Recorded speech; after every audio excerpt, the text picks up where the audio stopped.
You have been told your entire life that love is loud, that it kicks down doors and shows up uninvited and screams your name in a crowded room. That real love announces itself the way it does in every movie you have ever watched, the way it does in every song that plays on the radio when you're trying to convince yourself you are over someone. But what if I told you that the deepest love you will ever receive might arrive so quietly you almost miss it completely?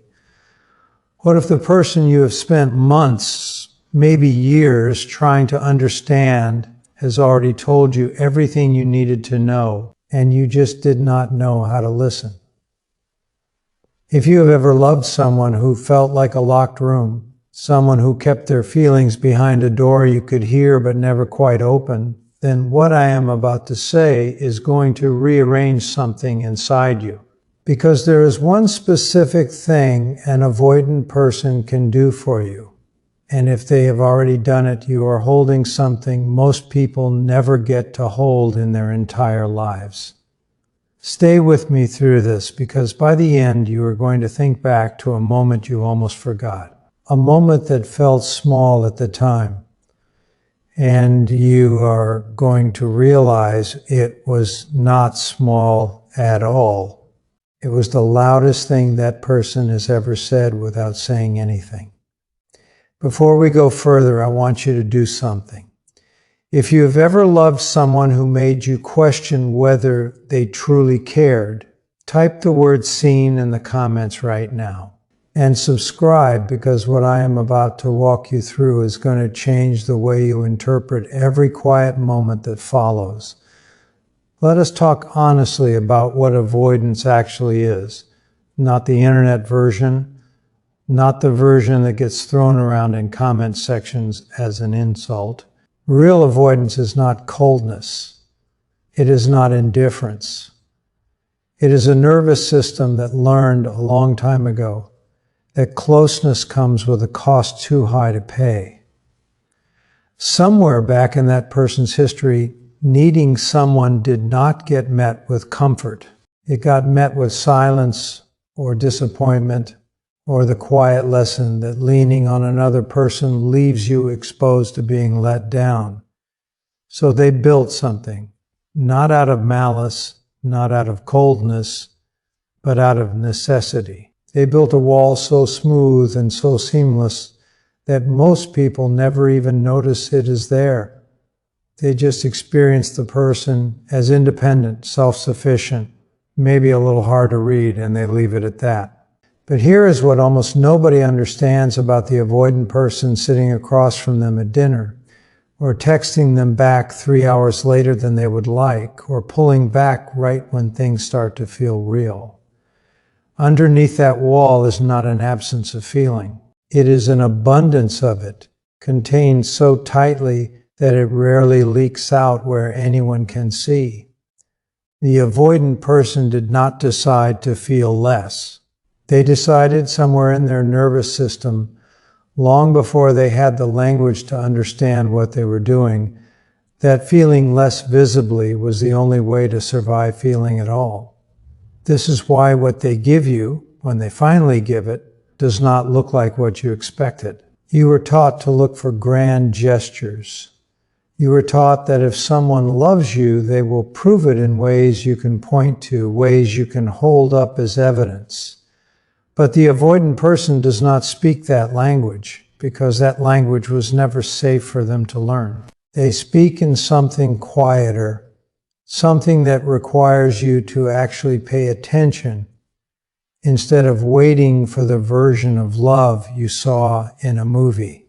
So when I tell you there is a specific thing an avoidant person will do only for someone who has actually gotten past their defenses, I need you to set aside the version of love you have been measuring against. Because if you keep looking for loud, you will miss the one thing that is actually rare, actually costly, actually real. Here is where we start. Not with the big, obvious moment. With something so small it barely registers the first time it happens. They told you the truth even though the truth made them look bad. Think about that for a second. not the truth that made them look good, not the truth that painted them as the hero of their own story, the truth that was inconvenient, the truth that could have made you think less of them. Most people, avoidant or not, will quietly edit themselves in front of someone they're trying to keep close. They will soften the parts of their story that feel embarrassing. They will leave out the parts where they were wrong or scared or petty or small. This is normal. This is what almost everyone does in the early architecture of a relationship because vulnerability feels like handing someone a weapon. But for an avoidant person, this instinct is not just normal. It is armor-plated because their entire relationship with self-protection is built around controlling what other people know about them. The less you know, the less you can use against them. The less you know, the less they have to fear you seeing them clearly and deciding you do not like what you see. So when an avoidant person tells you something unflattering about themselves, something they did not have to tell you, something that offered them nothing except the risk of your judgment, that is not a small disclosure. That is a person choosing truth over the safety of your approval. And for someone who has spent a lifetime trading authenticity for safety, that choice is enormous. Maybe it happened over dinner. You ask them a simple question, something about their past, something about a relationship before you, something about a mistake they made at work. And instead of the polished answer, the one that made them look composed and blameless, they gave you the real one. They told you they had been the problem. They told you that they had pulled away from someone who loved them, and they still did not fully understand why. They told you they had said something cruel once in a moment of fear, and they still thought about it, sometimes late at night. None of that made them look impressive. None of that was designed to win you over. It was designed to do the opposite of what avoidance usually does.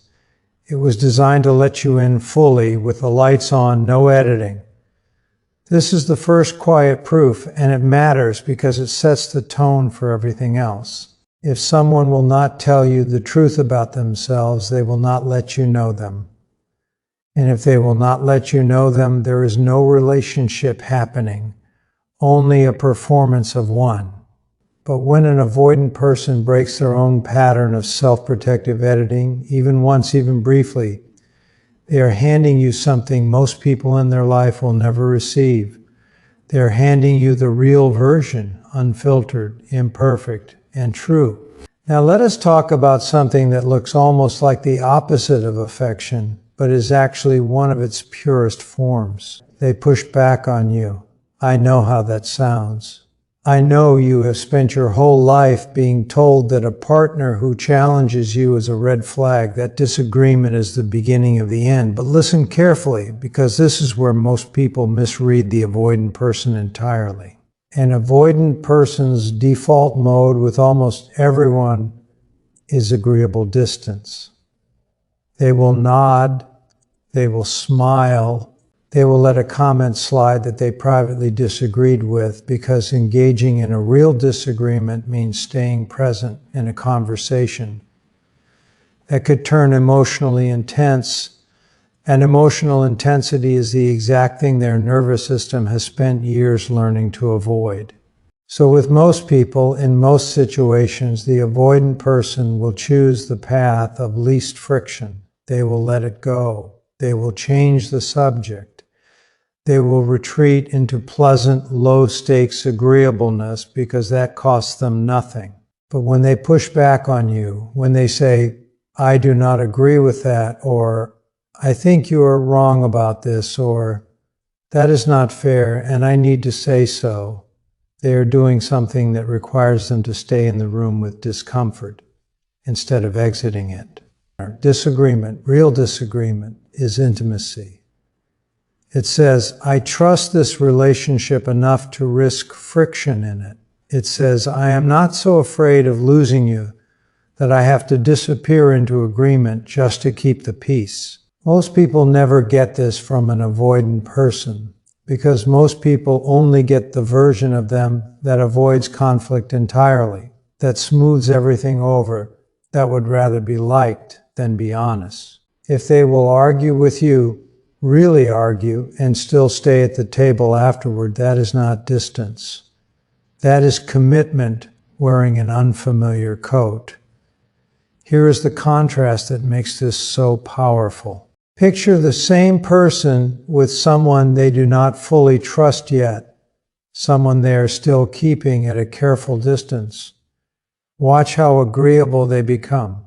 Watch how quickly they will let a disagreement dissolve into nothing, how quickly they will say whatever keeps the interaction smooth and short. That version of them is protecting themselves by refusing to engage. The version of them that pushes back on you, that tells you when you are wrong, that holds their ground even when it would be easier to fold, that version trusts you enough to believe the relationship can survive disagreement. That is not a small distinction. That is the entire difference between performance and partnership. Let us move to something even more layered, something that lives underneath almost every interaction you have with this person, and something you might have felt without ever naming it.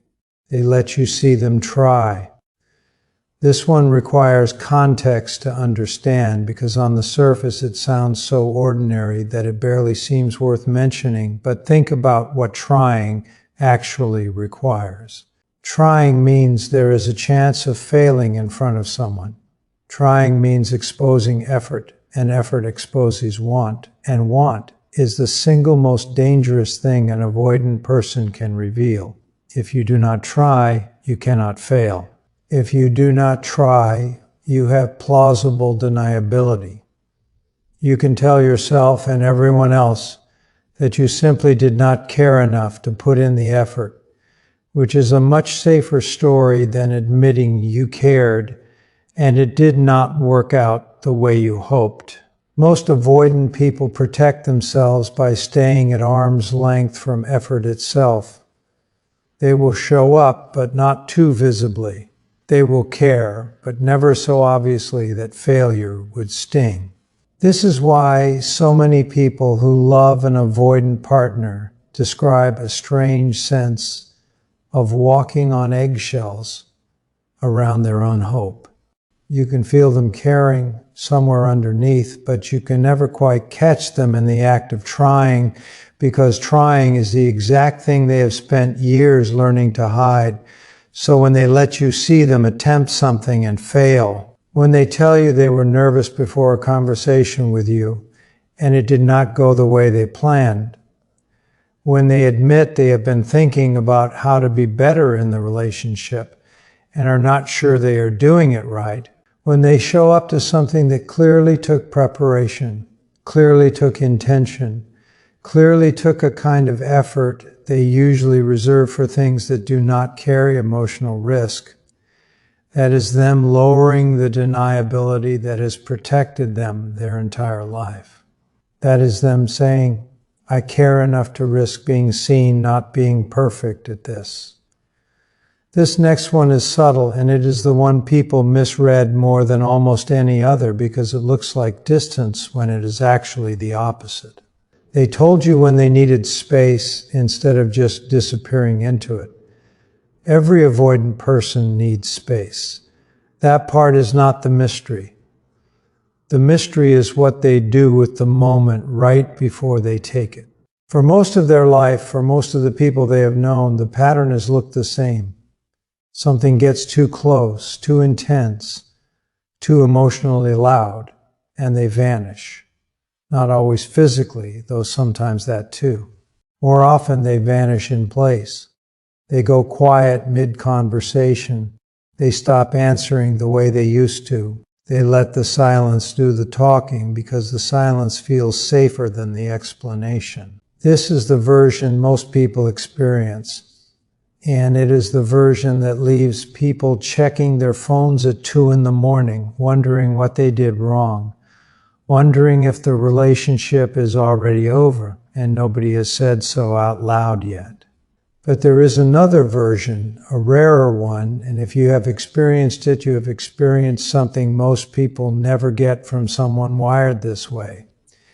It sounds like, I need a little time to process this, but I am not going anywhere. It sounds like, this is a lot for me right now. Can we come back to it tomorrow? It sounds like a person naming the exact thing their instincts are screaming at them to do, and then doing something different from what those instincts demand. Instead of the silent disappearance, they gave you information. Instead of letting you sit in the dark wondering, they turned on a small light and said, here's what is happening inside me, even though explaining themselves is one of the most exposing things they can do. Understand the size of that choice. Explaining your retreat requires admitting that you are retreating, which requires admitting that something affected you enough to need distance from it, which requires admitting that you are not as unaffected, as unbothered, as self-contained as you have spent your whole life appearing to be. For most avoidant people, silence is safer than explanation because silence keeps the illusion of control intact. The moment they tell you why they are pulling back, they have already surrendered the illusion. They have told you in plain language that you have an effect on them. That is not distance.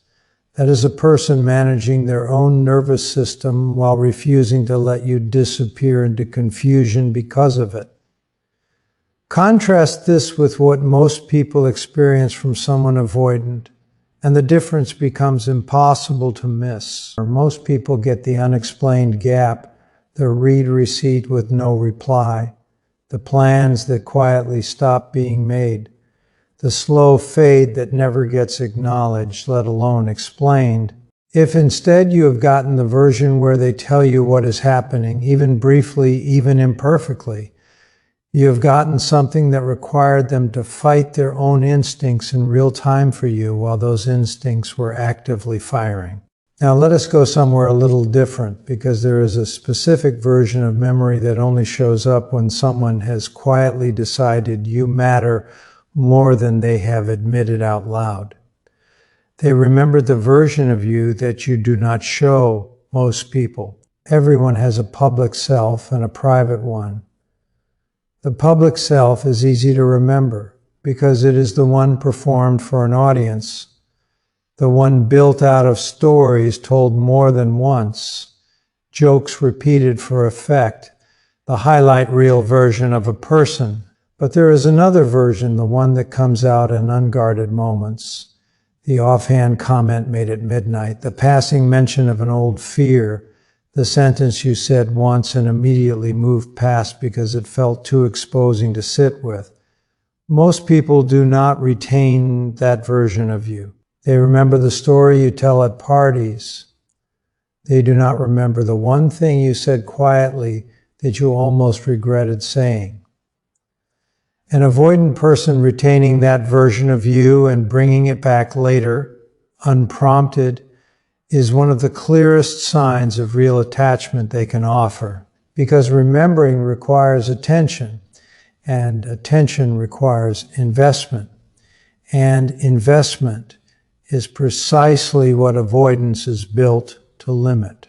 Protecting yourself from getting too attached to someone often starts with protecting yourself from truly listening to them, because truly listening means absorbing details that make them specific, irreplaceable, impossible to swap out for someone else.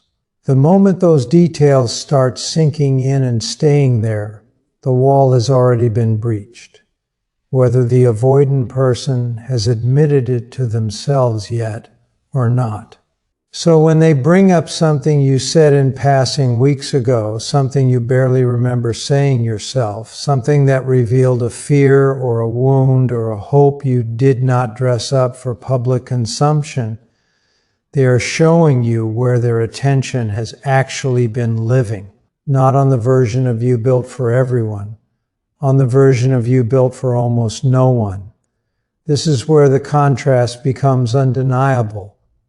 Watch how an avoidant person engages with someone they are keeping at arm's length. The details slide off. The stories do not stick. They ask the same surface-level questions repeatedly because nothing is actually settled into memory, because settling requires a kind of open attention they have not extended.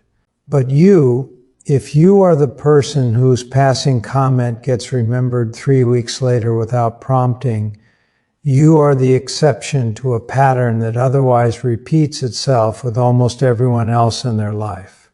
There is one more thing, and it is the quietest of them all, which is exactly why so many people walk away from it without understanding what they were holding. They stayed through your bad day without trying to fix it. This sounds so ordinary that you might wonder why it belongs on this list at all. But think about what fixing actually represents for someone wired toward avoidance. Fixing is control. Fixing is a way to manage someone else's emotion by solving it quickly enough that you do not have to sit inside the discomfort of watching them feel something you cannot immediately resolve. For most avoidant people, someone else's raw emotion is deeply activating, not because they do not care, but because helplessness in the face of another person's pain feels like exposure. If they cannot fix it, they have to simply be present with it. And presence without a solution means tolerating a kind of emotional intensity their whole system has been built to escape. So the easy move, the move that protects them, is to offer a quick solution and move the moment along. Have you tried this? Maybe you should just. Here is what I would do. Each of those sentences, however well-intentioned, is often a subtle exit disguised as help. It gets the avoidant person out of the raw, undefined middle of someone else's pain and back into the safety of problem solving, a language far more comfortable to them than emotional presence. But sometimes for the right person, something different happens. They do not offer the fix. They do not rush the moment along. They just stay. They sit with you while you cry without immediately trying to make the crying stop. They let the conversation be messy and unresolved instead of tying it into a neat conclusion. They say, "I do not know what to say, but I am here." And then they actually stay there in the discomfort without escaping into advice or humor or distraction. That stillness costs them something enormous, because it means overriding the instinct to manage the moment and instead simply witnessing it. If someone wired to retreat from unmanaged emotion chooses instead to sit inside it with you, undefended, without an exit strategy, that is not passivity. That is one of the hardest things they know how to do, done anyway, because you were the one who needed it. Now, I want to be honest with you, because a list like this can be dangerous if it is misunderstood. None of this means you should accept less than you deserve. None of this means silence is automatically love, or that every disappearance is secretly devotion in disguise. There is a difference between someone who is doing the quiet, uncomfortable work of showing up despite their fear, and someone who is simply unavailable and dressing it up in your mind as complexity. The signs I have described are specific. They are active. They require the avoidant person to do something that costs them, not simply to be absent and hope you fill in the meaning yourself. If what you are experiencing is only absence, only silence, only the same unexplained distance over and over, with no moments of truth-telling, no returning, no remembered details, no staying through the hard parts, that is not someone quietly loving you in a language you have not learned yet. That is simply someone who is not available. And no amount of understanding attachment theory should convince you to wait indefinitely for someone who never actually arrives.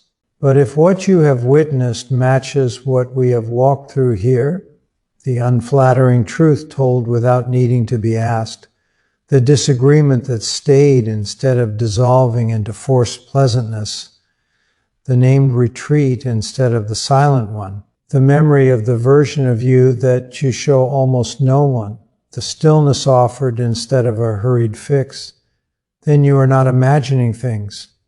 You are not projecting meaning onto nothing. You are witnessing a person do the specific, costly work of loving you in the only vocabulary their history ever gave them the chance to build. Here's the question I want to leave you with. And I want you to actually sit with it instead of rushing past it the way we rush past most things that ask something real of us. Has someone in your life been doing these things quietly, consistently, in ways that felt small in the moment but looked different now that you can see the pattern laid out in front of you? Has someone been telling you the truths that cost them something, staying in disagreements instead of dissolving into agreeable distance, naming their retreats instead of vanishing into them, remembering the parts of you that nobody else bothered to hold on to, sitting still beside your pain instead of rushing to end it?